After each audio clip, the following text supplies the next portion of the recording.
విశాఖలో 2 ఎయిర్పోర్ట్లు ఉంటే తప్పేమిటి? భోగాపురం ఉంటే విశాఖ ఎయిర్పోర్ట్ను కొనసాగించకూడదా అంటున్నారు బీజేపీ ఎమ్మెల్యే విష్ణుకుమార్ రాజు. అంతేకాదు అదనంగా విజయవాడకు వందే భారత్ స్లీపర్ రైళ్లు కూడా వేయాలి అన్నారు.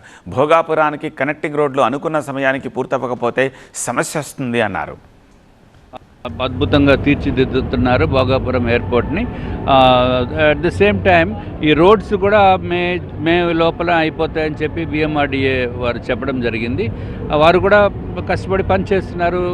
అందరూ కూడా తొందరగా రోడ్స్ అవ్వాలి, లేకపోతే ఇప్పుడు ట్రాఫిక్ కనుక రోడ్స్ అవ్వకపోతే ప్రాబ్లం వచ్చేస్తుంది అనే ఉద్దేశం ఎక్స్ప్రెస్ చేయడం జరిగింది.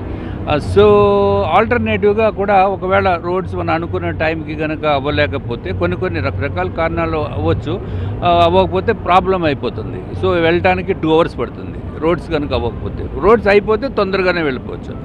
సో అందుకు ఆల్టర్నేటివ్గా కూడా వందే భారత్ ట్రైన్స్ కొత్తగా ఇప్పుడు స్లీపర్ ట్రైన్స్ కూడా లాంచ్ చేయడం జరిగింది. సో మన వైజాగ్ కూడా డిమాండ్ చేసి ఎంపీ గారిని పగలు ఒక 2 trains Vande Bharat sleeper type trains, night ఒక 2 ట్రైన్స్ ట్రై చేయండి అని చెప్పాను. ఇక్కడైతే వైజాగ్ ఇంటర్నల్గా ఇక్కడ సిటీ చాలా, ఇక్కడ ఉన్న ఎయిర్పోర్ట్ సిటీలో ఉన్నట్టే.